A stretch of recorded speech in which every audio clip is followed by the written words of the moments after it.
Perfeitamente, então vamos dar continuidade ao nosso curso. Caso você esteja entrando de paraquedas, recomendo que entres no canal e assista desde o primeiro vídeo. E você que me acompanha, vamos continuar. Hoje vamos falar sobre a estrutura switch e qual é a necessidade de usarmos ela, né? Bem, quando o nosso código precisa tomar decisões baseadas em muitos valores de uma mesma variável, se nós fôssemos utilizar uma sequência de ifs, nós poderíamos deixar muito confuso, porque nós iríamos ter vários ifs e ia complicar. Então, o switch, né, que vem da, assim, em tradução seria a escolha, né, foi criado para resolver esse problema de forma elegante. Nesse caso, ele vai comparar diretamente o valor da mesma variável em vários casos, né? Se nós fôssemos fazer isso com uma lista, uma sequência de ifs, nós íamos ter algo muito confuso, né? Para ler, para entender, seria bem complexo. Então o switch surge nessa necessidade de tornar esse problema, tornar a resolução desse problema bem visível, bem elegante, ok? Então, basicamente, na prática, nós vamos fazer o seguinte. Vocês vão abrir aí o vosso NetBeans. É só a gente criar um novo projeto para esta aula. Nós vamos vir para cá e vem Java Application. Coloca aí aula 7, ok? Só você colocar e criar.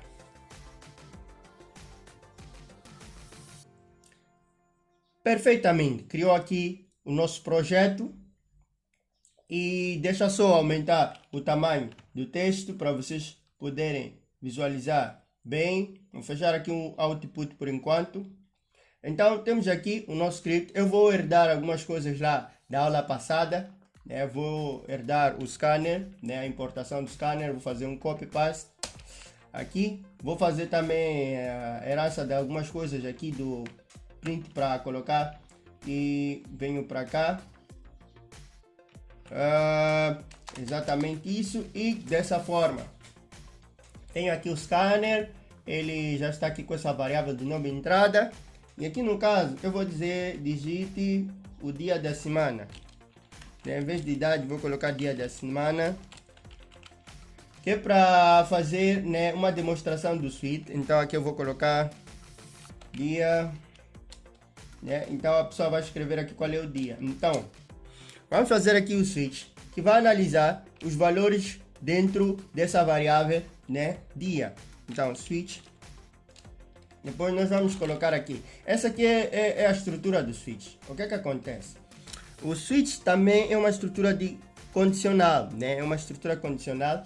E como nós já falamos, a estrutura de condicional alteram e ajudam a tomar decisões. Nesse caso, alteram o fluxo de execução, né, decidindo, né, o nosso programa vai decidir qual é a parte que vai ser realizada, qual é a parte que vai ser executada. Então, no caso, nós temos aqui a nossa variável, né, nós vamos definir, colocar aqui no switch. Então, é como se a gente colocasse, nós escolhemos uma variável e começamos a analisar cada caso, né, de acordo com o valor que essa variável vai assumir. No caso, nós vamos colocar, por exemplo, aqui dia, né, a nossa variável dia. Vamos dizer, caso o dia for a 1, nesse caso dia da semana 1, ele vai fazer algo. Nesse caso, a estrutura do switch é assim. Então, nós colocamos um caso, nós poderemos colocar vários casos. No caso aqui, está a falar tanto caso,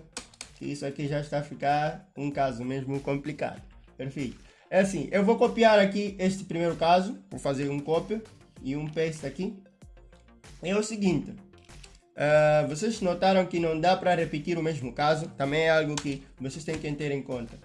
E aqui eu estou definindo, se dia assumir o valor 1, vai acontecer o que estiver dentro desse caso, né, dele assumir esse valor, né? E aqui nós colocamos o break é para ele parar, quer dizer, para ele parar quando ele fazer ou quando ele executar o que nós já definimos aqui, o que estiver aqui dentro vai ser executado e depois ele vai terminar aqui a partir do break, então ele vai parar. Depois que ele para, ele analisa se é este caso. Então ele vai ver qual dos casos a variável dia assumir, qual valor ela está a assumir em cada caso. Se assumir o valor X, ele vai executar com base nesse valor. E os outros restantes ele vai ignorar. Então vamos fazer uma demonstração, né? Existem 7 dias da semana. Então, de acordo com o número, e nós vamos ter aqui qual vai ser o dia da semana, ok? Vamos colocar dia 1, dia 2, 3, 4, depois vamos ter 5, 6 e o dia 7, né? São 7 dias de semana. Então, vamos lá, dia 3, dia 4, 5, 6 e 7. Ok? Nesse caso são os casos. Depois temos aqui o caso default. O caso default vai ser se não atender nenhum desses casos, ok?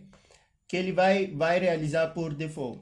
Então aqui no caso esse through error é caso se não tiver nada. Eu vou colocar aqui um break também, que é para fechar, né, o default. Vai acontecer o que está no default e vai colocar aqui. Nós vamos fazer um system out print.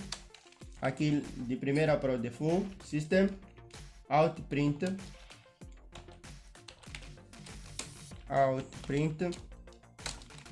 Eu vou colocar aqui nenhum dos casos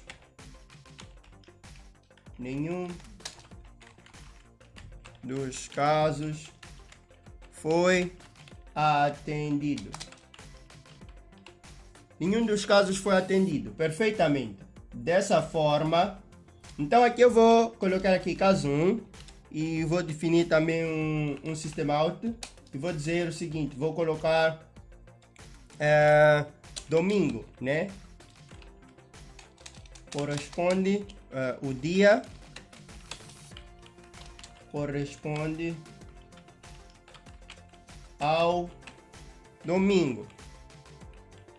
Perfeito, né? O dia 1 é o domingo, né? Depois temos a segunda-feira que é o dia 2 e assim por diante. Eu vou colocar aqui os outros próximos dias, né? No caso aqui, ok, acabei colocando. É o seguinte, tem que ter atenção para colocar dentro dessa parte, né? O espaço que tiver depois dos 2 pontos e o break, então o que estiver no meio é o que vai ser executado, ok? Então tenha atenção com isso, quase que eu cometi um erro aqui também.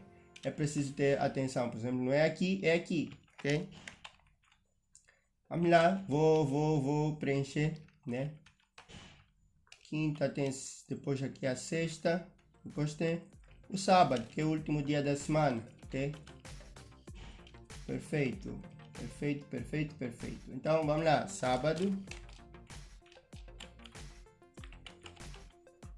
Depois temos aqui a sexta-feira. Depois temos já a quinta. A quarta. Esse jeito, deixa só preencher aqui. A terça. Quando coloca os caracteres especiais dá problema, é melhor deixar assim. E depois a segunda. Ok? Segunda. Perfeito, são esses dias da semana. E é exatamente isso. Se nós fizermos o teste aqui, eu vou salvar, vou dar o play aqui no run para ele executar. A execução está aqui, é só vocês clicarem. Ok, vamos abrir a janela do Navigator, ou aliás, do Option. Output, eu digo. Então, vamos lá descrever aqui o seguinte. Qual é o dia da semana? Hoje é terça. Eu coloco 3, ok? Coloco aqui. O dia corresponde ao terça, ok? Aí seria o domingo, mas ok, aqui seria a terça. Como eu fiz um passo-copo ali, faltou alterar isso. Mas, tá tudo bem. Vamos lá executar, né? Novamente. Vamos colocar dia 18, né? Ele vai dizer, nenhum dos casos foi atendido. Então, ele cai no default. O default seria como um else, né? Ou aqui, no caso do switch, seria um caso padrão. Quer dizer, se fosse um caso que será chamado se nenhum dos casos específicos que a gente definiu for atendido. Então, é basicamente isso. Então, nós já falamos aqui das estruturas condicionais, né? E elas servem mesmo para deixar os nossos programas inteligentes, permitir que eles tomem decisões. Vocês perceberam, né? Eles alteram o fluxo de funcionamento, né? O fluxo de leitura. Se um caso não for atendido, ele simplesmente ignora. Então é acerca disso que nós temos aqui como objetivo, né? Falar sobre as estruturas que é como objetivo falar das estruturas condicionais.